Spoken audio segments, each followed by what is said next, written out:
Si todos ven ahí, arranco con la presentación de la clase de hoy. La unidad 11 corresponde a la unidad de termodinámica. A ver, un minuto. No me saltó un cartelito. No, ahí estamos. Bien. Entonces, la unidad que vamos a ver hoy, unidad número 11, habla de termodinámica y es sumamente importante porque vamos a ver que todas las reacciones químicas obedecen la ley de la conservación de masa y la energía. De hecho, hace 2 unidades estudiamos la relación de masa que había entre reactivos y productos cuando vimos la unidad de estequiometría, ¿sí? Hoy precisamente lo que vamos a analizar es los cambios o las variaciones energéticas que acompañan a las reacciones químicas. Entonces, la termodinámica es la ciencia que va a estar encargada del estudio de estas variaciones de energía que van a acompañar tanto a procesos físicos como a reacciones químicas. Entonces, vamos a ver que particularmente en nuestro caso, en las reacciones químicas, en todas ellas hay transferencia de energía, dado que la energía no puede crearse ni destruirse, por lo tanto debemos entender cómo hacer esta contabilidad de la transferencia de energía de una sustancia a otra o de una forma a otra. Entonces, como casi todas las reacciones químicas absorben o liberan energía, esto va a ser por lo general en forma de calor.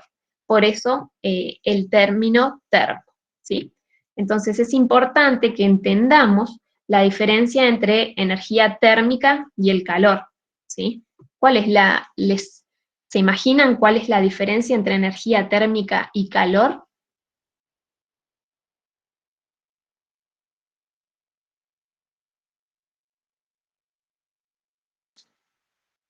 ¿Alguno que se imagine por ahí, que tenga ganas de escribir, de prender el micrófono?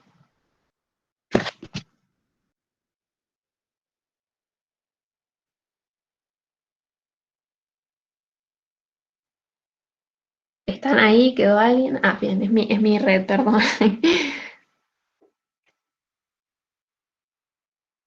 Bien, Indra, tiene que ver con lo que vos decís, ¿sí? El calor, fíjense, acá tenemos el ejemplo de la taza de café. El calor precisamente es la transferencia de la energía térmica. Por ejemplo, entre 2 cuerpos. Y estos cuerpos tienen que estar a distintas temperaturas.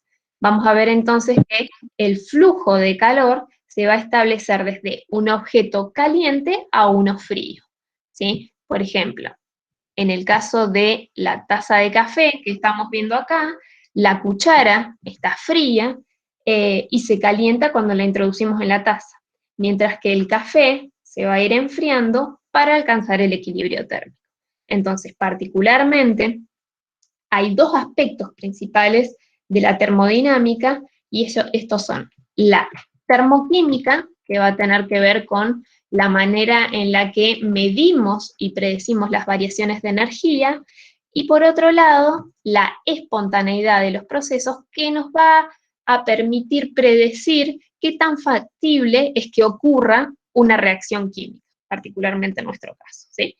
Entonces, la termoquímica, para empezar con nuestro estudio de la termodinámica, la termoquímica se va a encargar del estudio de los cambios o las variaciones de calor en las reacciones químicas. Si hay dudas, me van preguntando. Por ahí mi red está media lenta, llegan medio tarde las preguntas, pero ahí las estoy viendo. Entonces, dijimos que la mayoría de las reacciones químicas van a absorber o liberar energía cuando se produce dicha reacción. Entonces hablaremos de reacciones exotérmicas como aquellas reacciones en las que se libera energía. Y esta liberación de energía puede ser en forma de luz, energía térmica o energía eléctrica. Algunas reacciones exotérmicas, como las que vemos acá, son la combustión, la oxidación, la cristalización. Mientras que las reacciones endotérmicas van a ser aquellas en donde nuestro sistema de estudio debe absorber energía para que la reacción tenga lugar. Ejemplos de algunas reacciones endotérmicas son la fusión, la vaporización, la deshidratación. Entonces, en la primera ley de la termodinámica ya se sintetizan algunas ideas importantes acerca de la energía, como que la cantidad combinada de materia y energía del universo es constante. La primera ley de la termodinámica se basa en la conservación de la energía y establece que, como dijimos hace un ratito, la energía se puede convertir de una forma a otra, pero no se puede crear ni destruir. De hecho, en esto mismo nosotros nos vamos a basar para hacer el estudio de las reacciones químicas. Discúlpenme que admito a alguien más. Bien, entonces, como les decía recién, vamos a basarnos en estos principios para hacer el estudio de las reacciones químicas. Vemos que, por ejemplo, la reacción de un mol de metano con 2 de oxígeno dan lugar a la formación de un mol de dióxido de carbono y 2 moléculas de agua. Si vemos la estequiometría de la reacción, vemos que la suma de las masas de los reactivos tiene que ser igual a la suma de las masas de los productos. Lo mismo ocurre con la energía, ¿sí? Vamos a tener conversión de una forma de energía en otra. Entonces, para analizar cuáles son estos cambios o las variaciones de energías asociadas con las reacciones químicas, primero es necesario definir el sistema o una parte específica del universo que va a ser nuestro punto de partida, es nuestro sistema de interés. Por ejemplo, si estuviésemos en el aula en este momento, el sistema es el aula entera, todos nosotros, perdón, el universo o el entorno en esta imagen sería no solo el aula, sino el edificio, Bariloche, el mundo entero. Ese sería el entorno. Mientras que el sistema en particular va a ser la pequeña fracción que nosotros tomamos para estudiar. De hecho, para los químicos, los sistemas, por lo general, incluyen las sustancias que van a combinarse en una reacción química, mientras que el entorno o los alrededores son el resto del universo. Por lo tanto, de la primera ley de la termodinámica, la energía se va a transferir entre nuestro sistema de estudio y sus alrededores. El estado termodinámico, entonces, de mi sistema de estudio se va a definir mediante determinadas condiciones que van a especificar las propiedades de nuestro sistema de estudio. A estas propiedades que nos permiten definir el estado termodinámico de mi sistema de estudio, se las conoce como funciones de estado, ¿sí? Y estas son la presión, la temperatura, la energía y el volumen. De hecho, ya hablamos de esto algo cuando vimos la unidad de gases ideales. El valor de estas funciones de estado entonces va a depender del estado del sistema y no de la forma en la que el sistema llegó a este estado, ¿sí? Fíjense, entonces, ¿qué? Lo que me está diciendo esta expresión es que un cambio o una variación definida con la letra delta, una variación de una función de estado, va a describir la diferencia entre dos estados, ¿sí? Entonces, por ejemplo, la variación del calor que tiene lugar durante una reacción química va a ser igual a la diferencia entre el calor final y el inicial, independientemente de la trayectoria que siguieron los reactivos para convertirse en productos. ¿Se entiende esto? Tiene que quedar bien claro porque básicamente en esto nos vamos a basar para definir y caracterizar todas las funciones de estado que vamos a ver hoy. Díganme si se entiende, por favor. Sí, sí, hasta ahora sí. Buenísimo. Entonces, hago énfasis en esta imagen, ¿sí? Una función de estado nos da precisamente la diferencia entre el estado inicial y el final de mi sistema de estudio, ¿sí? Que va a ser una reacción química particular en nuestro caso, independientemente de la trayectoria que la reacción siguió. Y vamos a ver por qué esto es tan importante. Entonces, la mayoría de las reacciones químicas ocurren a presión constante, tienen lugar a presión constante. Por ejemplo, en el laboratorio, si pudiéramos ir, y si no vamos a tratar de hacer algunos laboratorios virtuales, muchas de las reacciones químicas ocurren dentro de un vaso de precipitado. Se los presento. Este vaso que tiene un piquito, vaso de vidrio que tiene un piquito vertedor, se llama vaso de precipitado.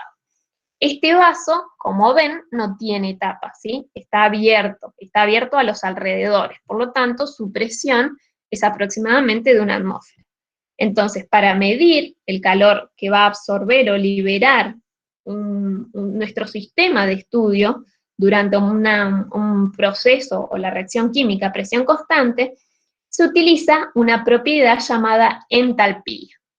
La entalpía, entonces, se define con la letra H, y como vamos a ver, un delta H, un cambio o una variación de entalpía.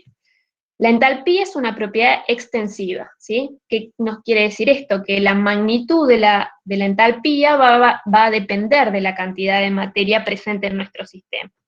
Entonces, si bien es imposible determinar la entalpía de una sustancia, por lo general, nosotros lo que medimos es el cambio o la variación de entalpía. Vamos a ver, como definimos recién una función de estado, que la entalpía de una reacción es la diferencia entre las entalpías de los productos acá, y de los reactivos, o lo que es lo mismo, la variación de entalpía es la diferencia entre la entalpía de los productos y la entalpía de los reactivos. ¿Se entiende hasta ahí? ¿Cómo determinamos la variación de entalpía y qué es la entalpía?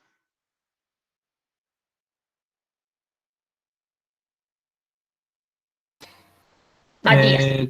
Profe, eso te iba a decir justo, si lo podías explicar de nuevo.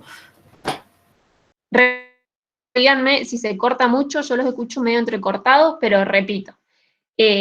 Como yo tengo, por lo general, las reacciones a presión constante, la variación de la energía entre mi sistema de estudio, que va a ser, por ejemplo, la reacción química. Discúlpenme que admito a alguien más.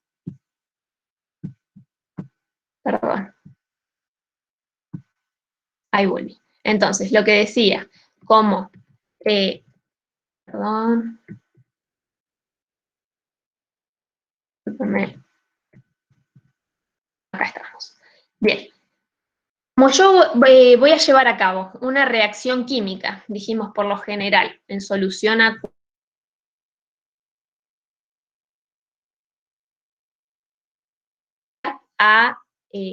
una presión constante, ¿sí? Entonces, para yo poder contabilizar la energía que interactúa, que tiene lugar en esta reacción química, lo que voy a medir es esta energía como la variación de calor entre mi sistema de estudio y el entorno, ¿sí? Esta cantidad entonces de calor que se va a transferir entre mi sistema de estudio, que va a ser la reacción química que tiene lugar en este vasito, y el entorno, ¿sí? Que es, por ejemplo, el resto del laboratorio, esta variación de calor la defino como el cambio de entalpía a presión constante. Eso es la entalpía, el cambio de calor que entra o sale de mi sistema de estudio, es decir, que entra o sale de mi sistema para entrar o salir al entorno a presión constante. Si yo quiero, como yo no puedo calcular la entalpía de una sustancia, sí puedo calcular la variación de entalpía entre los reactivos y los productos. Esta variación de entalpía se calcula como la entalpía de los productos menos la entalpía de los reactivos. ¿Queda un poquito más claro, Matías? Ahora lo vamos a ver igual con varios ejemplos. Bien. Entonces, experimentalmente, estos cambios de entalpía asociados a una reacción química se pueden determinar mediante una técnica conocida como calorimetría. De esta forma vamos a ver que el calor que se transfiere durante una reacción química se mide con un calorímetro, que es un equipito como este, en el cual tenemos un recipiente aislado con un agitador, un termómetro y una tapa para mantener precisamente mi reacción o mi sistema de estudio a una presión atmosférica. Entonces la reacción se va a llevar a cabo dentro de este recipiente y el calor liberado o absorbido durante mi reacción química se va a calcular a partir de la variación de temperatura. Como la presión dentro del calorímetro es constante, la medición de la temperatura va a permitir calcular la variación de entalpía durante la reacción química. Estoy acá viendo el chat, depende de dónde lo mires porque podés verlo desde el sistema. Exactamente, Luciana. Lo que pasa es que durante una reacción química nosotros vamos a pensar, los fenómenos se evalúan desde el lugar del sistema, ¿sí? Como que nosotros vamos a definir cuál es nuestro sistema de estudio y después vamos a ver cómo es la transferencia de energía entre mi sistema de estudio, que es donde yo me paro, y el entorno. Entonces, por esta técnica, por técnicas de calorimetría, y este equipito acá muy esquemáticamente representado, es posible medir esta variación de calor, la variación de energía entre mi sistema de estudio y el entorno. Bien, sin embargo, ¿qué es lo que vamos a hacer nosotros? Se sabe que a 0 grados centígrados de una atmósfera de presión y el hielo se funde para formar agua líquida.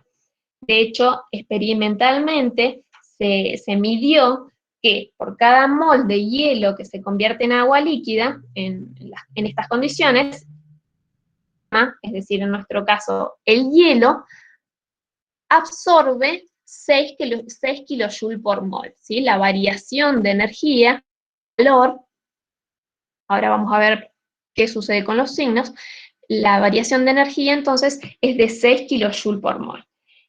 Entonces, lo que les decía recién con respecto a los signos, el hecho de que la variación de energía en este caso sea positiva, nos habla de un proceso endotérmico.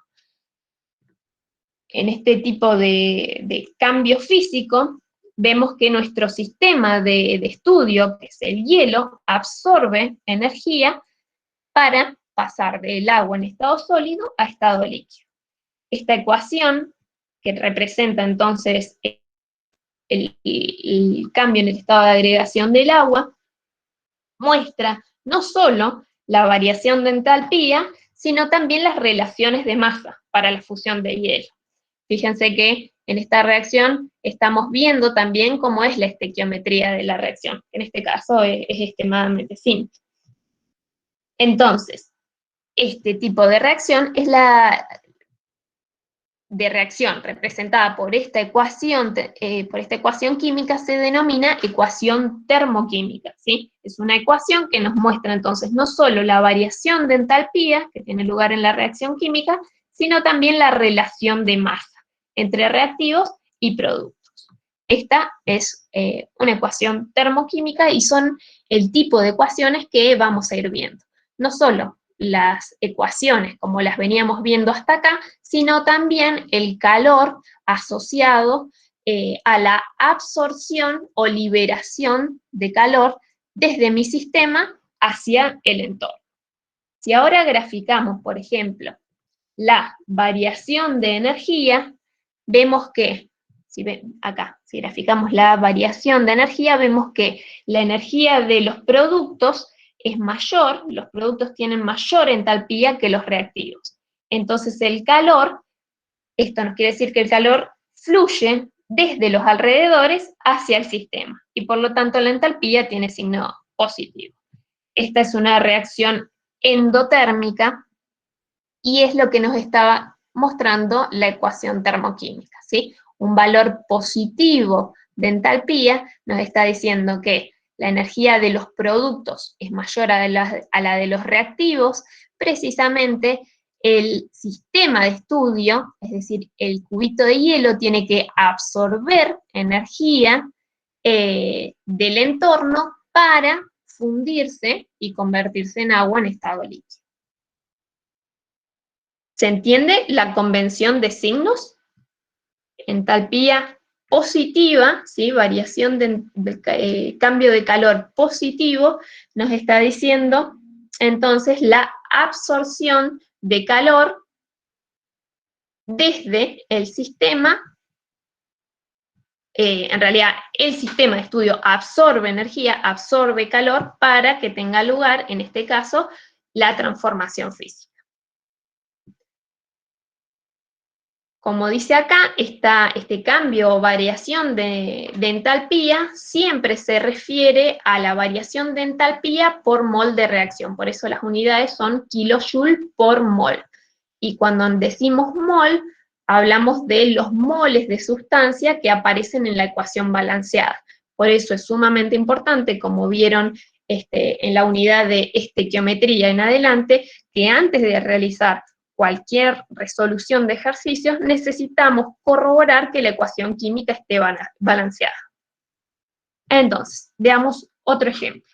Si consideramos la combustión del metano, ¿sí? Carbono, hidrógeno 4, que es este componente, principal componente del gas natural, se sabe que en la combustión se libera calor. Esta liberación de calor es hacia los alrededores.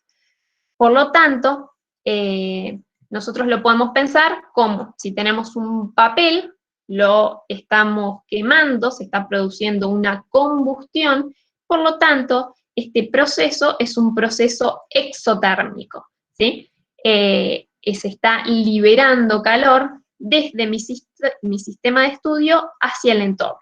Por lo tanto, fíjense que la variación de entalpía tiene signo negativo.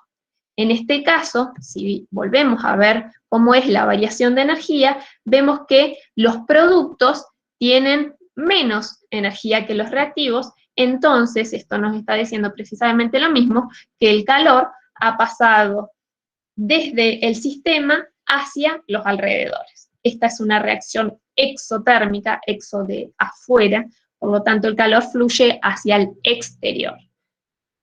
Una forma, quizás para que lo piensen o se acuerden por ahí la convención de signo, es, no sé, una convención egoísta.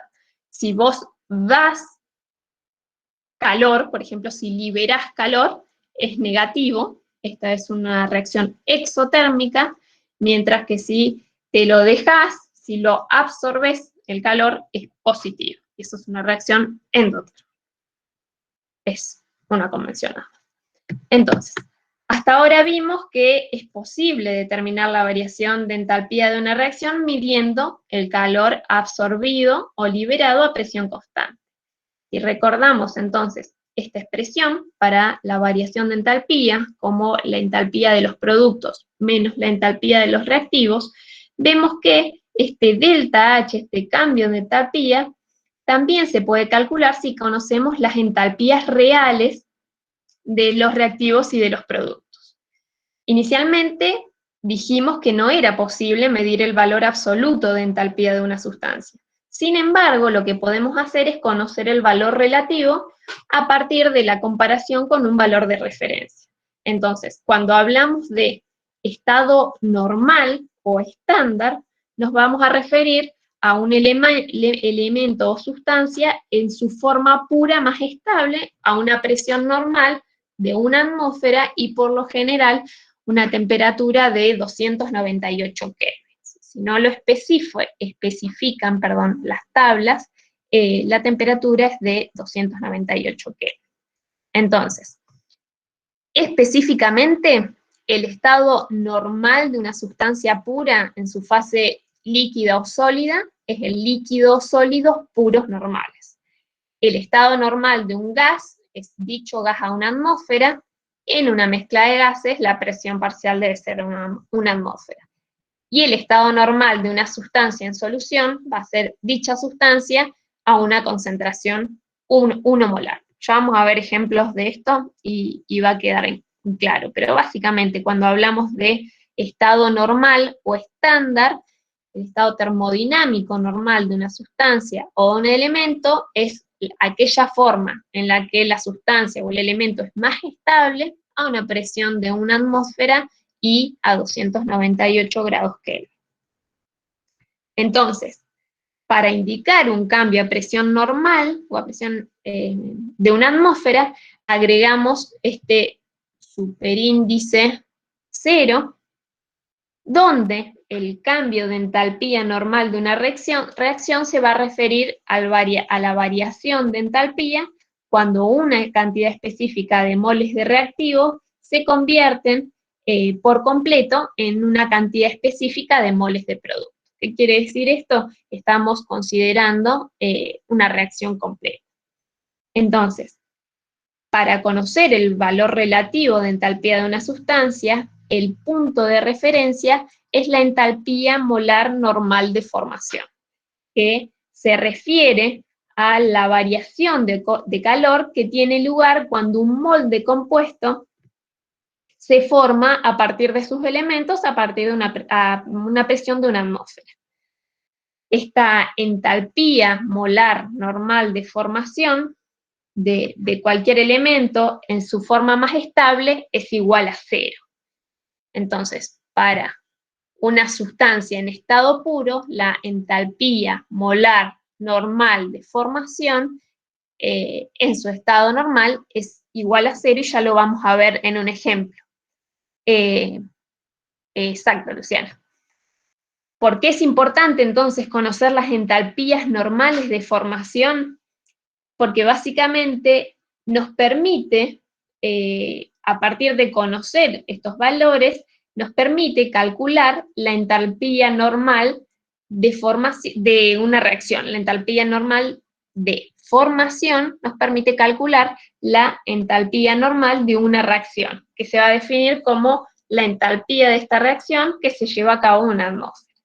Entonces, fíjense, si yo quisiera calcular la entalpía de reacción del dióxido de carbono, tengo esta reacción entre el grafito y el oxígeno, y quiero calcular el valor de la entalpía normal de reacción del dióxido de carbono, quiero ver si para que esta reacción tenga lugar, el sistema necesita absorber calor o de la formación del dióxido de carbono se va a liberar calor. Lo que yo necesito es medir la entalpía de aquella reacción en la que el grafito y el oxígeno molecular en sus estados normales se van a convertir en dióxido de carbono también en estado normal, es decir, a una presión de una atmósfera.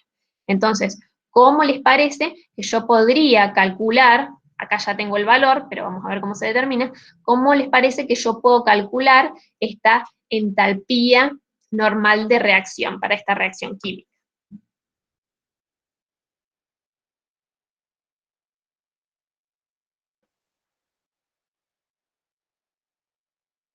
Con lo que vimos hasta acá, ¿cómo les parece que puedo calcular esta entalpía de reacción? Sería la entalpía inicial menos la entalpía, o sea, la entalpía del producto, restarle la entalpía de los reactivos. Bien, o sea que al revés. No sé si estás hablando, Claro. Jonás. Tenemos No, que, no, por ejemplo, hay que hablaba sumar, Juan, pero ahí lo corregí. Bien, digamos que sumar primero la entalpía del oxígeno y del carbono y después hacer lo que dijimos, la entalpía del producto, es la entalpía de los reactivos. ¿Sería así? exactamente. No sé quién está hablando. Juan. ¿Quién? Perdón. Juan. Bueno, exactamente. Lo primero que yo voy a necesitar entonces conocer es la entalpía molar normal de formación, ¿sí? Y en función de ello voy a poder calcular la entalpía molar de reacción.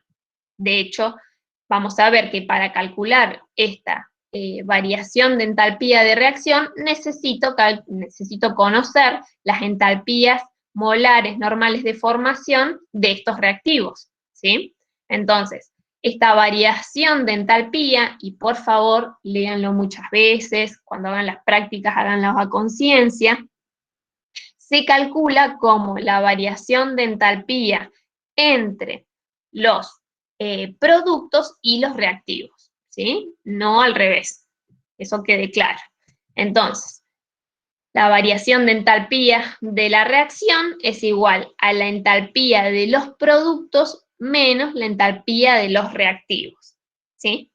Y esta variación de entalpía me da menos 393,5 kJ por mol. Me está diciendo que esta reacción va a liberar energía. ¿Y de dónde saco yo estos valores? Bueno, fíjense, este 393,5 es la entalpía del dióxido de carbono gaseoso, mientras que lo que vemos es que la entalpía de formación del carbono en su estado sólido, como grafito, y el oxígeno en estado gaseoso es de 0 kJ por mol. Y eso precisamente lo puedo ver en esta tabla, en las que encontramos valores de entalpías normales de formación de algunos elementos y compuestos a 298 grados Kelvin, ¿sí? Si se fijan, acá tenemos que para el oxígeno gaseoso, la entalpía molar normal de formación es de 0 kJ por mol, mientras que para el grafito, para el carbono, en su forma alotrópica grafito, la entalpía molar normal de formación también es 0, ¿sí? No así si estuviésemos hablando del caso del diamante. Mientras que por acá tenemos que tener la del dióxido de carbono, acá lo tenemos, es de menos 393,5 kJ por mol. Fíjense que entendiendo entonces, teniendo bien en claro el concepto de la variación de una función de estado, es muy simple poder determinar cuál es la variación de la energía en una reacción química, porque siempre van a tener tabulados precisamente estos valores de las entalpías de formación y con estas poder calcular entonces las entalpías de reacción. Entonces, existen muchos compuestos, sin embargo, que no se pueden sintetizar directamente a partir de sus elementos. En algunos casos, la reacción se va a llevar a cabo muy lentamente o hay reacciones secundarias que también pueden producir otras sustancias, además del compuesto en el que nosotros estamos interesados. En estos casos, los valores de las entalpías de formación se determinan por un procedimiento indirecto que se basa en la ley de la sumatoria de los calores o la ley de Hess. Esta ley establece que cuando un reactivo se convierte por completo en productos, la variación de entalpía es el mismo independientemente de que la reacción tenga lugar en una o varias etapas. De hecho, dijimos que la entalpía es una función de estado, por lo tanto, su cambio va a ser independiente de la trayectoria por la cual tiene lugar una reacción química. Lo que sí vamos a ver es que las etapas en las que tiene lugar una reacción química deben dar como resultado la reacción química global. Entonces, fíjense, ¿dónde sale esta tabla? Bueno, como decíamos, hay técnicas calorimétricas para las cuales es posible medir estas variaciones de calor. Entonces, ¿a qué nos referimos cuando hablamos de la ley de Hess? Fíjense, consideremos esta reacción química en la que, por ejemplo, queremos conocer la entalpía de formación del metano, ¿sí? La síntesis del metano a partir de sus elementos se representa de esta forma. Tenemos el grafito, ¿sí? En realidad acá entre paréntesis y como subíndice tendríamos que poner la S, el carbono entonces en estado de agregación sólido en su forma de grafito, reacciona con el hidrógeno en estado gaseoso para formar el metano. Sin embargo, esta reacción no se puede efectuar de esta forma experimentalmente, así que es imposible medir el cambio de entalpía en forma directa. Es por esto que necesitamos utilizar una forma indirecta y es por eso que utilizamos la ley de Hess. Experimentalmente se estudiaron las reacciones del carbono, del hidrógeno y del metano con el oxígeno y se conocen estos valores de entalpías de reacción. Como nosotros queremos obtener la ecuación que contenga al carbono y al hidrógeno como reactivos y al metano como productos, lo que nos dice la ley de Hess es que podemos trabajar algebraicamente con estas reacciones químicas, hacer una sumatoria algebraica de estas reacciones químicas y la variación de la entalpía de reacción va a ser igual a la sumatoria de las entalpías de reacción. ¿Qué quiere decir esto? Se sabe entonces que, experimentalmente se sabe que para la obtención del metano reaccionan el carbono y el hidrógeno, ¿sí? Pero hay reacciones intermedias, es por eso que la ley de Hess es un método indirecto para determinar las entalpías de reacción. Entonces, si yo les digo que a partir de estas reacciones químicas quiero llegar a esta reacción química final, ¿cómo les parece que puedo trabajar con estas reacciones para que al final tenga lugar esta reacción química?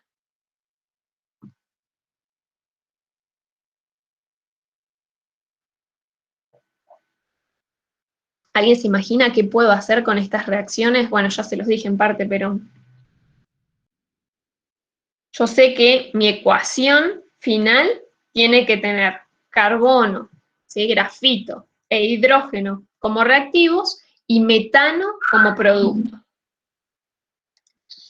Profe, ¿puedo sumar las dos primeras reacciones ¿Puedo qué? Perdón. y dar ¿Podés qué? vuelta Perdón. sumar? ¿Sumar? ¿Se me escucha Sí, ahí o no? sí. Lo escribo en el No, chat. ahí no. sí te escucho, se cortaba nomás. Ah, bueno. Yo tengo una propuesta, sumar las dos primeras, porque tengo grafito y también hidrógeno en reactivos, y dar vuelta a la tercera, Exactamente, para que el metano quede como producto. exactamente. Fíjense lo interesante de lo que plantea la compañera, ¿sí? Si yo sé que en la reacción final tengo grafito e hidrógeno del lado de los reactivos, los tengo precisamente en las dos primeras reacciones, grafito e hidrógeno. ¿Y en qué reacción tengo el metano como producto? En la última. Sin embargo, en este caso el metano se encuentra como reactivo.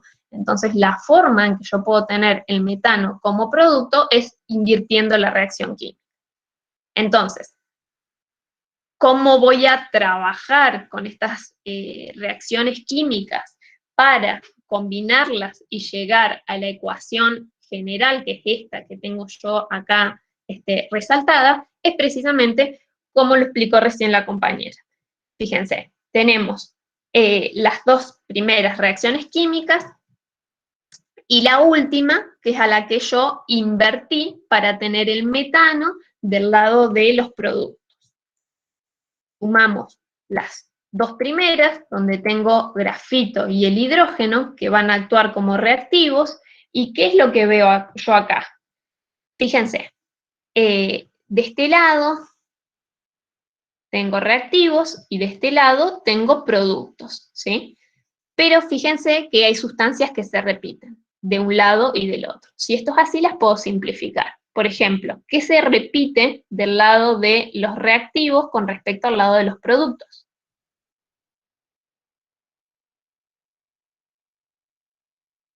El oxígeno. El oxígeno. ¿Qué más? En la primera ecuación el hidrógeno, en la segunda también el carbono. Ojo, Germán, el hidrógeno no se repite. El agua, exactamente. Fíjense, tengo dos moléculas de agua del lado de los reactivos y dos del lado de los productos.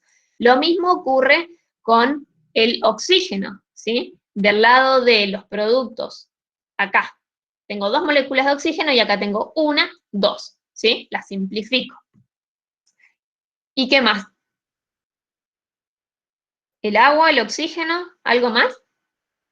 Y el dióxido de carbono, exacto, Facundo. El Tengo dióxido de carbono. dióxido de carbono del lado de los reactivos y también del lado de los productos. Entonces, de esta forma, de acuerdo a lo que nos dice la ley de Hess, lo que vemos es que del lado de los reactivos nos va a quedar el grafito, que se combina con el hidrógeno para formar metano. De esta forma estamos obteniendo la ecuación que representa la síntesis de un mol de metano a partir de sus elementos.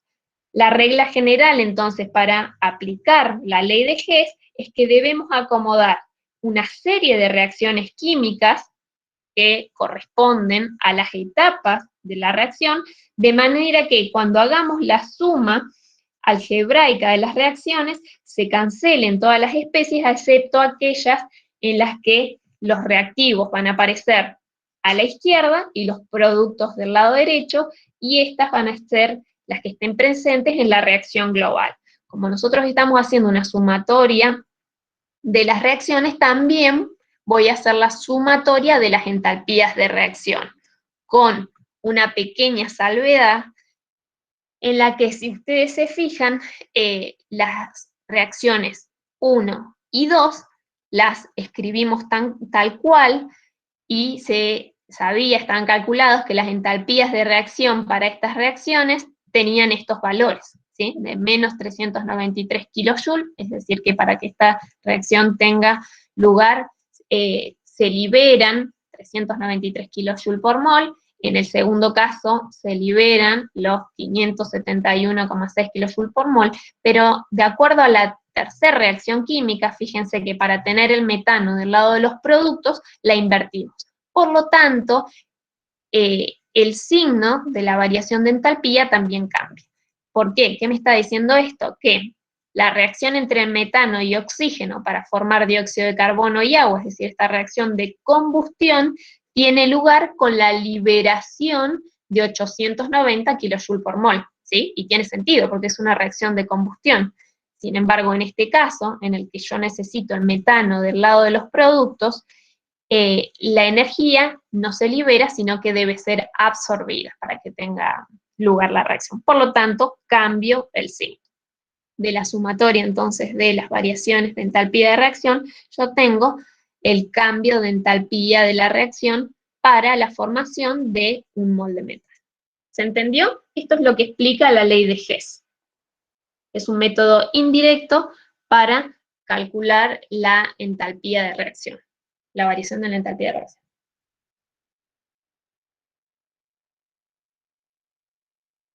¿Se entendió? Bien. Sigamos entonces. La ley entonces de Hess va a quedar definida de esta forma, ¿sí? Como la definición nos dice que la variación de entalpía normal de una reacción va a ser igual a la diferencia entre la sumatoria de las entalpías molares normales de formación de los productos, cada una multiplicada por su respectivo coeficiente estequiométrico, menos la variación de entalpía normal de formación de reactivos multiplicada por un determinado coeficiente dado por la ecuación química balanceada, ¿sí? Por eso siempre es tan importante chequear que la ecuación esté balanceada. A su vez, también podemos representar la ley de Hess esquemáticamente de esta manera, donde vemos que tenemos reactivos, productos y también elementos, ¿sí? ¿Qué nos dice este esquema? Esta flecha rosada de reactivos a productos representa la trayectoria directa en la que los reactivos se consumen para formar productos, mientras que las flechas azules nos indican trayectorias hipotéticas a partir de las cuales los reactivos se convierten en los elementos, por eso tiene signo negativo, los cuales a su vez se convierten en productos, ¿sí? Todos en condiciones normales. Esta es otra forma de esquematizar la ley de Hess. Bien, entonces, hasta aquí vimos las variaciones, el cambio del calor asociado a una reacción química. otra función de estado es la energía interna. Cuando nosotros estudiamos los cambios de energía que tienen lugar en una reacción química, nos es práctico pensar en una reacción como si estuviese aislada del mundo. Entonces, las sustancias en las que nosotros nos vamos a centrar, es decir, los reactivos en un momento inicial y los productos en el estado final, son nuestro sistema de estudio. Y por ejemplo, en este caso, el matraz en el que tiene lugar la reacción química, el laboratorio, el edificio, van a ser nuestro alrededor, nuestro entorno. Entonces, si nuestro sistema pudiese estar realmente aislado de los alrededores, para que en verdad no hubiera transferencia de energía entre ellos, entonces se va a conservar la energía interna de mi sistema, definida como la suma de las energías cinéticas y potenciales de las moléculas o de los iones de nuestro sistema. Además, esta permanecería constante a lo largo de la reacción química. Esto básicamente es otra forma de expresar la primera ley de la termodinámica, que establece que la energía interna total de un sistema aislado es constante. Sabemos que, sin embargo, en la práctica esto no es posible. No es posible que aislemos una reacción química de sus alrededores, ya que, por ejemplo, los productos químicos van a estar en contacto con las paredes del recipiente del matraz, ¿sí? Entonces nuestro sistema dejaría de estar aislado. Sin embargo, lo importante no es que el sistema esté aislado, sino que podamos medir con exactitud la energía que entra al sistema desde los alrededores o fluye al ir desde el sistema a los alrededores. Por lo tanto, debemos medir cualquier cambio en la energía interna del sistema. El cambio de energía interna, representado de esta forma, como delta E, representa la diferencia entre la energía interna del estado final del sistema, después de la reacción química, y el estado inicial del sistema antes de la reacción química. Por convención, las variaciones de energía se miden desde el sistema, ¿sí? Entonces yo me paro en mi sistema de estudio y veo desde aquí cómo varía la energía. Entonces, las dos formas en las cuales la energía puede fluir hacia o desde el sistema están representadas por el calor y el trabajo, ¿sí? Ahora vamos a ver a qué nos referimos con esto. La variación entonces de energía que experimenta mi sistema,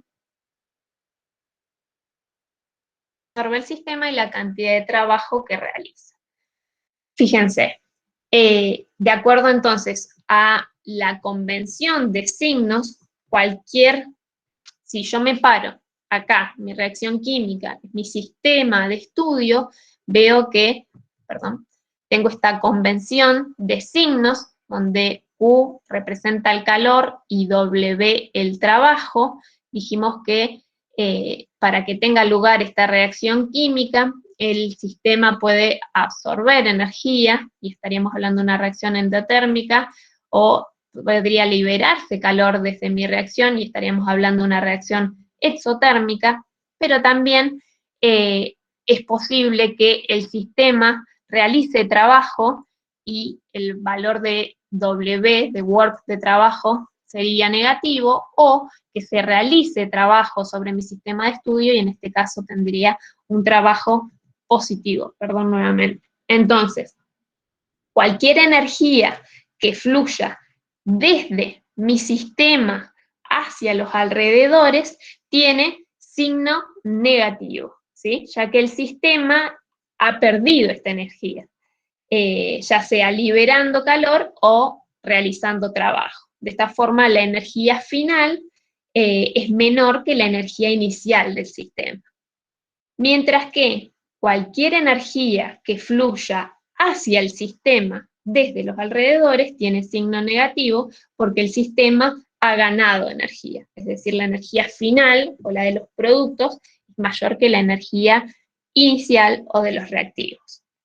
Entonces, fíjense que tanto calor como trabajo van a ser formas equivalentes de variar la energía de mi sistema termodinámico, si la reacción química, mi sistema de estudio, tiene lugar en este vasito, yo le puedo entregar energía calentándolo, también puedo calentar el sistema realizando trabajo mecánico, por ejemplo, agitándolo, o realizando trabajo eléctrico, colocándole,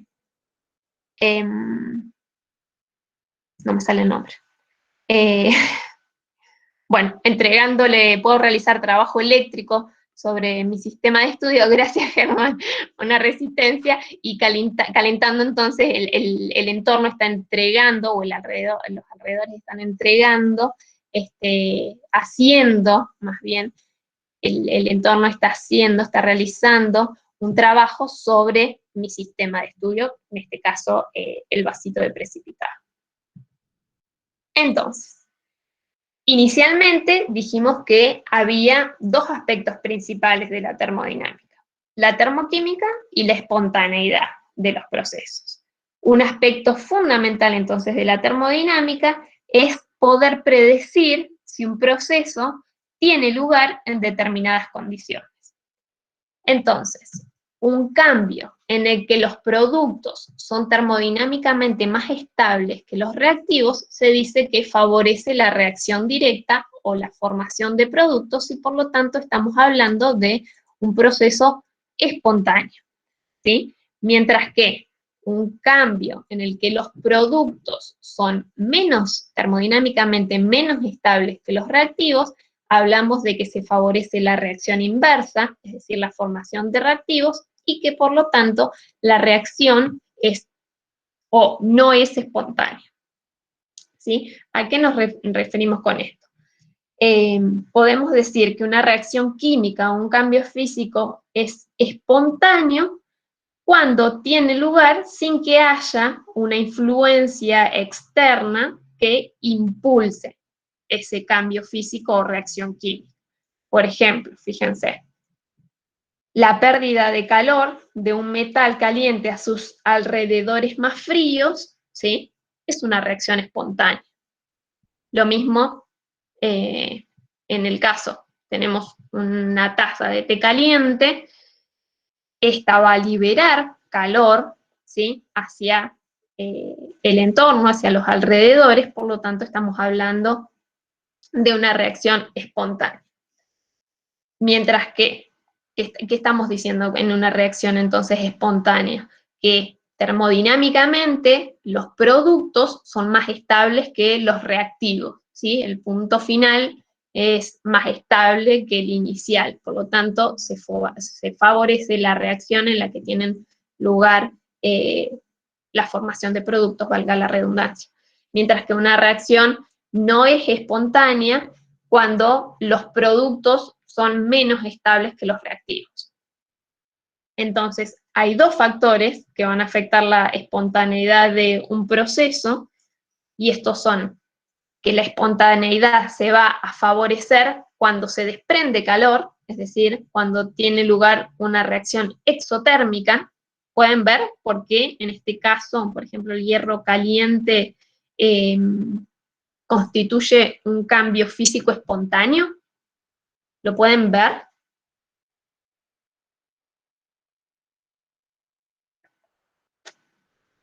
Bien, es espontáneo, sí, porque se favorece, en este caso, la reacción directa. Bueno, es un cambio físico, pero si yo tengo un cuerpo caliente, si yo lo dejo un tiempo,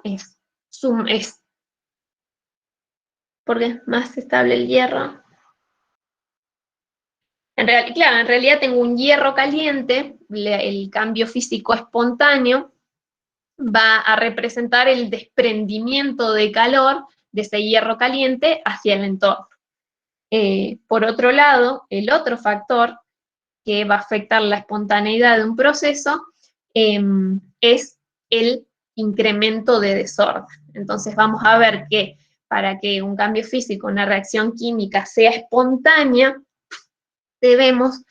vamos a ver que hay un aumento en el desorden de mi sistema. Por ejemplo, fíjense, si yo tengo acá un vaso que tiene cubitos de hielo, ¿sí? El hielo en estado sólido está mucho más ordenado, las moléculas están mucho más ordenadas que si yo tengo agua en estado líquido, ¿sí? Si yo veo esta transición entre estado inicial o reactivos, podríamos pensarlo, y estado final o productos, lo que yo veo es que hubo un aumento en el incremento de desorden. Y de hecho esto es espontáneo, ¿sí? Lo mismo que vemos acá entre la temperatura, entre el hierro caliente o una taza en la que yo tengo té, por ejemplo, una temperatura de 60 grados, vemos que la reacción espontánea es el descenso de la temperatura producto del desprendimiento de calor.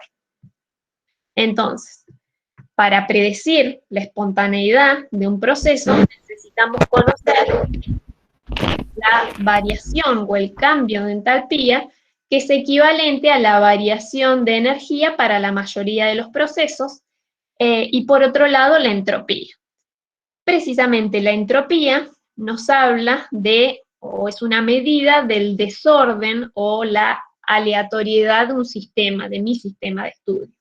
Lo que vemos es que a medida que aumenta el desorden de un sistema, mayor va a ser la entropía o la libertad de movimientos de los átomos o de las moléculas de mi sistema de estudio. Como veíamos recién, entonces, en el vaso de agua, en realidad en los cubitos iniciales, la organización con máximo orden para cualquier sustancia es esa sustancia cristalina en el cero absoluto. Entonces, de acuerdo con la tercera ley de la termodinámica, la entropía de una sustancia cristalina perfecta es cero a la temperatura del cero absoluto. A medida que aumenta la temperatura, tenemos mayor libertad de movimiento y por lo tanto el desorden aumenta. Entonces, al igual que la energía interna y la entalpía, la entropía es una función de estado. Podemos entonces determinar el cambio de entropía para una reacción química como la variación de entropía entre la entropía de los productos y de los reactivos. De la misma manera que lo que vimos recién con el caso de la variación de entalpía normal de una reacción, es posible calcular la variación de entropía normal en una reacción química como la diferencia entre la sumatoria de los cambios de entropías normales de los productos, multiplicados por el coeficiente con el que balanceamos la reacción química, menos la sumatoria de las entalpías normales de las entropías de los reactivos, cada una multiplicada por el coeficiente estequiométrico de la ecuación balanceada. ¿Se entiende hasta acá? Fíjense que la expresión es la misma que con la que calculamos la variación de entalpía normal de reacción en el caso de los ejemplos que vimos hasta recién. Sí. Una duda. Cuando habla de entropía y bueno, de la espontaneidad de reacciones, todo esto ocurre en condiciones normales de presión y temperatura, ¿no? Claro, fíjense que estamos, claro, cuando hablamos de condiciones de cambio o variación normal, ¿sí? O estándar, lo pueden encontrar en el libro también, estamos hablando de una presión de una atmósfera, que es como estaríamos, por ejemplo, nosotros trabajando en el laboratorio, ¿sí? Tenemos un recipiente abierto, entonces estamos hablando de variaciones de, ya sea entalpía, o sea, variación de calor o de entropía, en este caso, en las que la presión es de una atmósfera, y 298 grados Kelvin. Si no dice nada la tabla, estamos hablando de esa temperatura, ¿sí? Fíjense, sigamos entonces acá con algunos ejemplos. Dijimos entonces la entropía, definida con la letra S, dijimos recién, por ejemplo, cuando veíamos las variaciones entre el hielo, ¿sí? Agua en estado sólido, perdón, el agua líquida y el vapor de agua, vemos que en este proceso, básicamente acá la fusión y también la vaporización, y si viéramos la sublimación, lo que estamos viendo es que la entropía del sistema es mayor a cero. ¿Qué nos dice esto? Que tenemos un aumento de entropía. Acá veíamos con el caso del agua, pero también tenemos en el caso de el bromo y acá el yodo, ¿sí? En este recipiente tenemos entonces el bromo líquido en equilibrio con el bromo gaseoso, estamos viendo la vaporización del bromo y también la sublimación del yodo, que es el pasaje del estado sólido al gaseoso. También podemos representar en este sistema de estudio el aumento del desorden, tenemos mayor libertad de movimiento de las moléculas, por lo tanto tenemos un aumento de entropía. Sí, Luciana, se puede calcular precisamente. Estableciendo las condiciones se puede calcular. Bien, otra forma de aumentar el desorden, la entropía del sistema. Si yo tengo un aumento de temperatura, nuevamente tenemos mayor libertad de movimiento de las moléculas, por lo tanto, tenemos un aumento de la entropía de mi sistema. Si yo tengo, como veíamos, en las unidades de gases, si yo tengo estos dos sistemas conectados a través de una válvula, en el momento en que yo abro esta válvula y permito que los gases se mezclen, nuevamente la entropía del sistema, el desorden del sistema, mayor movimiento entre las moléculas de los gases, por lo tanto tengo un aumento de entropía del sistema. Lo mismo si realizo, por ejemplo, si yo tengo un sistema, una solución, y yo realizo la mezcla de las disoluciones, tengo un aumento de entropía. Entonces, sabemos que, o dijimos, que hay dos factores que determinan si una reacción es espontánea. Uno es el efecto de la variación de entalpía, la que nos dice que la espontaneidad es favorable en procesos exotérmicos, ¿sí? Dijimos que la reacción química es favorable cuando hay liberación de calor, es favorable quiere decir que va a ser espontánea cuando hay liberación de calor, y por otro lado, el otro efecto que determina la espontaneidad de una reacción es el de la entropía, expresado en la segunda ley de la termodinámica, que va a establecer que la entropía del universo aumenta en un proceso espontáneo y se mantiene constante en un proceso en equilibrio. Entonces, una forma de visualizar la segunda ley de la termodinámica, por ejemplo, como vemos acá, es al agregar una gota de un colorante a un vaso con agua. Vemos que esta difunde y el color se vuelve homogéneo en toda la solución. Entonces, para que una reacción sea espontánea, por un lado vimos el efecto de la entalpía, es decir, que para que una reacción sea espontánea, la entalpía tiene que ser negativa, es decir, tiene que ser una reacción exotérmica, tiene que haber liberación de calor, y por otro lado, lo que establece la segunda ley de la termodinámica, la variación de entropía tiene que ser mayor a cero, ¿sí? Necesitamos variaciones de entropía que aumenten, ¿sí?, el desorden del sistema. Bien, entonces, a fin de utilizar entonces estos dos factores que nos van a hablar acerca de la espontaneidad de una reacción química, se utiliza otra función de estado que es la energía libre de Gibbs, ¿sí? La energía libre de Gibbs se define con la letra G mayúscula, en honor a quien lo formuló, y la variación de energía libre de Gibbs, es decir, este delta G a temperatura y presión constante, se define como la variación de entalpía del sistema menos el producto de la temperatura por la variación de entropía. Fíjense que Entonces, si en una reacción en particular se libera energía, es decir, su delta G es negativo, esto va a garantizar que la reacción es espontánea.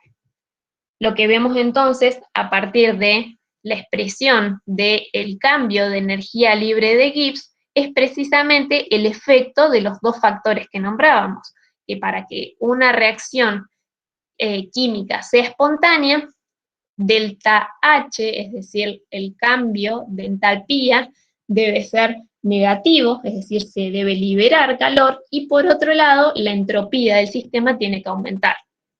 Delta S tiene que ser positivo. Entonces, si tenemos en cuenta entonces estos dos efectos, lo que vemos es que el valor de delta H va a ser negativo, ¿sí? Entonces, para que una reacción química, a modo de síntesis, para que una reacción química sea espontánea, delta G, la variación de energía libre de Gibbs, debe ser negativa. Y ahora vamos a ver entonces, si bien ya lo nombré, pero lo vamos a repetir, qué tiene que pasar con la variación de entalpía y la variación de entropía del sistema. Entonces, podemos resumir las condiciones para la espontaneidad y el equilibrio a temperatura y presión constante de esta forma.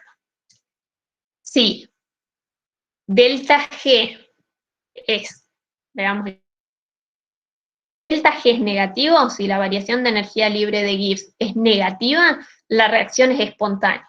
¿Qué quiere decir esto? Que A y B, siendo A y B reactivos, se combinan para formar C y D productos. Esta reacción, que sería la directa, ¿sí?, de que se consuman todo A y B, los reactivos, para formar C y D, los productos, tiene lugar en esa dirección, ¿sí? La reacción es espontánea. Cuando la variación de energía libre de Gibbs es negativa, la reacción es espontánea y, por lo tanto, tiene lugar la formación de productos, ¿sí? Los productos son más estables que los reactivos. Cuando la variación de energía libre,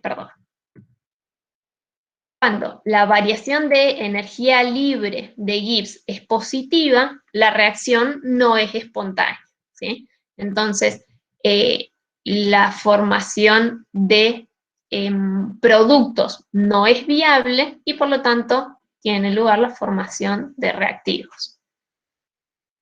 La reacción, entonces, no es espontánea en este caso, o se favorece la formación de reactivos y, por lo tanto, hablamos de la reacción inversa.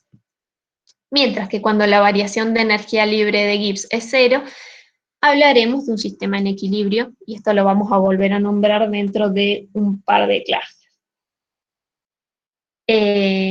Entonces, como la energía libre normal de formación de un compuesto, es decir, la variación de energía libre de Gibbs, cuando se sintetiza, fíjense en este ejemplo, un mol de dióxido de carbono a partir de sus elementos, grafito y oxígeno, es posible calcular qué tan viable o predecir si esta reacción es termodinámicamente factible, ¿sí? Dijimos, la energía libre de Gibbs es una función de estado. Podemos, en condiciones normales, una atmósfera de presión y 298 grados Kelvin, determinar la variación de energía libre normal de reacción.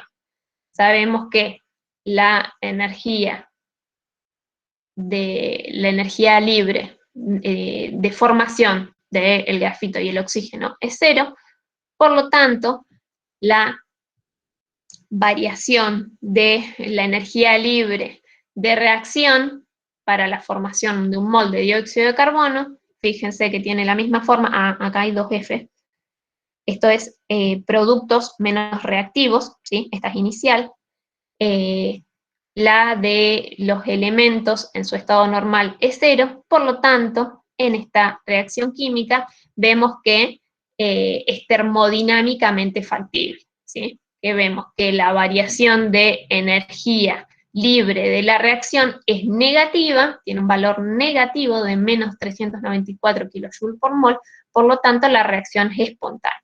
la reacción tiene lugar en este sentido, es decir, se favorece la reacción directa, es decir, se favorece la formación de productos. ¿Sí? ¿Se entiende hasta acá?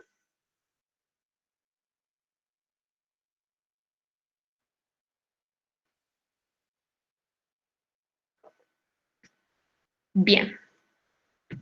Entonces, igual a lo que dijimos recién, los valores de las variaciones, del cambio de energía libre normal de formación, y los empleamos para calcular la variación de la energía normal de una reacción, como la cantidad de moles de reactivos que aparecen en la ecuación balanceada, todos en estado normal, multiplicado por la variación de energía libre de formación de los productos, menos la variación de energía libre de los reactivos, multiplicado por el coeficiente de la ecuación química balanceada. Fíjense que recordando siempre que es la diferencia entre la energía de productos menos de reactivos, lo puedo aplicar a todas las funciones de estado que hemos visto, ¿sí? Siempre recuerden que es productos menos reactivos. Bien, entonces, de acuerdo con la expresión de la energía libre de Gibbs, que tiene el aspecto de esta expresión que les estoy marcando acá, es posible predecir el signo de la energía libre que necesitamos, determinando tanto la variación de entalpía como la de entropía. Fíjense, si yo tengo la expresión de la energía libre, van a determinar si una reacción es espontánea o no. Entonces, veamos todos los casos, ¿sí? ¿Qué casos podemos tener?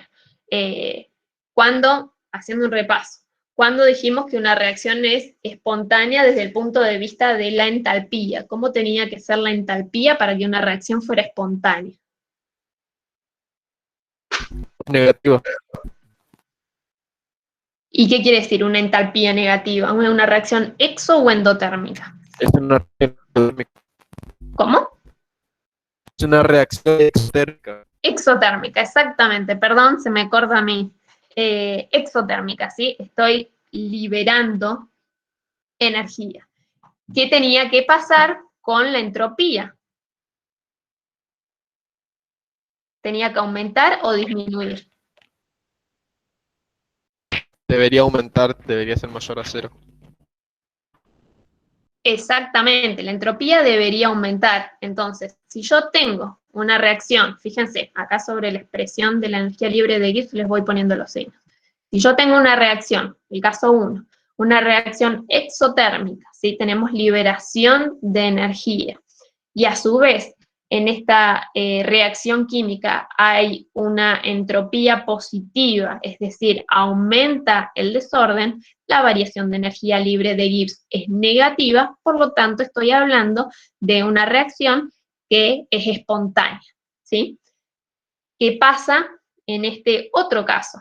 Tengo una reacción, bueno, no sé si quedó claro cómo me dio este valor de energía libre de Gibbs negativa, ¿se entiende? Yo tengo una entalpía negativa, una reacción que libera energía, menos la temperatura por una variación de entropía positiva, es decir, aumenta el desorden. Tengo acá menos por más menos, entonces que algo doblemente negativo, la energía libre de Gibbs es negativa. Acá en el segundo caso, ¿qué tengo?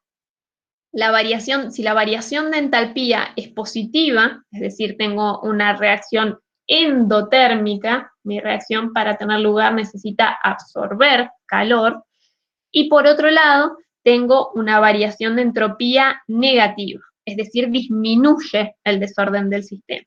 Fíjense que en este caso es precisamente el caso en el otro extremo, ¿sí?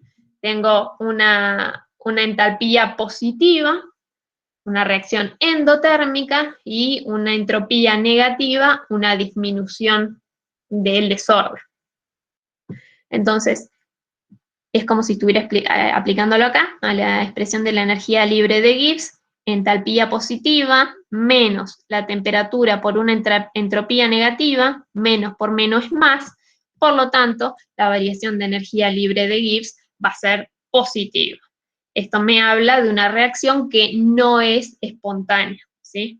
Entonces, en una reacción endotérmica y donde el desorden del sistema disminuye, no va a producirse sin que le agreguemos energía, ¿sí? En el tercer caso, fíjense que seguimos teniendo una reacción endotérmica, es decir, una variación de entalpía positiva, y en este caso tenemos un aumento del desorden, ¿sí? Un aumento, una entropía positiva. Entonces, ¿qué pasa acá? Fíjense, estos casos ya son distintos. Acá teníamos una reacción espontánea, acá una reacción no espontánea, y acá ¿qué pasa? Tenemos una entalpía positiva, ¿sí? Que sería no favorable, o para llamarlo de alguna forma, en cuanto a la espontaneidad, y una entropía positiva, ¿sí? Que es favorable desde el punto de vista de la espontaneidad, porque tenemos un aumento del desorden. En este caso, la variación de energía libre de Gibbs va a ser positiva o negativa dependiendo de qué término sea más grande, ¿sí? Si el que corresponde a la entalpía o a la entropía. Entonces, si yo quiero que mi reacción entonces química sea espontánea, necesito que el término, fíjense, si yo tengo acá una entalpía positiva y una entropía, positiva, el término que yo necesito que sea más grande va a ser el de la entropía, por lo tanto, esta reacción será espontánea por encima de una determinada temperatura, es decir, que va a ser espontánea a altas temperaturas, porque el término de entropía está multiplicado por el de la temperatura, ¿sí? Porque si yo tengo entalpía positiva menos la temperatura por una entropía positiva, ¿sí? Menos por más es menos, pero si yo aumento la temperatura, este factor, que corresponde al producto de la entropía por la temperatura, va a ser mayor, y de esta forma vamos a tener una variación de energía libre de Gibbs negativa, ¿sí? Y por último, en el cuarto caso, si yo tengo una entalpía favorable, ¿sí? Una reacción exotérmica con liberación de calor, y una entropía negativa, es decir, disminuye el desorden, tenemos el mismo caso, ¿sí? La energía libre de Gibbs puede ser positiva o negativa dependiendo, nuevamente, de qué término sea más grande. Hacemos el mismo análisis para que la energía libre de Gibbs sea negativa, el término que debe ser mayor es el que corresponde a la entalpía, porque es el que tiene el valor negativo. Entonces, en este caso, la reacción va a ser espontánea a temperaturas más bajas, ¿sí? Porque el término que yo requiero que sea más alto es el negativo, para que la energía libre de Gibbs sea negativa y por lo tanto esté caracterizando una reacción espontánea. Fíjense entonces que jugando con la expresión de la energía libre de Gibbs y sabiendo que para que una reacción sea espontánea la entalpía debe ser negativa, es decir, tengo una reacción exotérmica y la entropía es positiva, es decir, tengo aumento del desorden, es posible determinar cada una de estas cuatro posibles combinaciones entre entalpía y entropía. ¿Se entendió hasta acá? ¿Quedan dudas?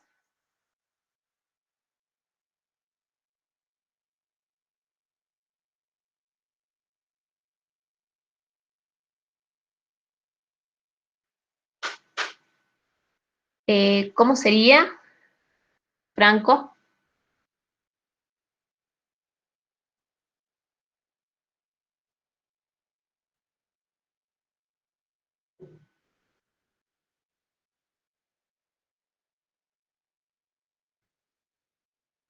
No sé si se...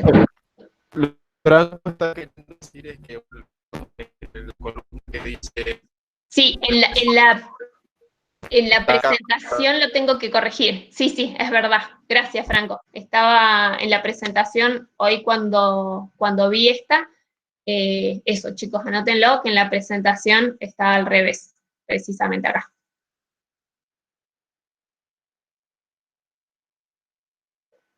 Gracias, Franco. Porque el año pasado creo que también me lo habían dicho y no lo corregí. Me di cuenta hoy nuevamente.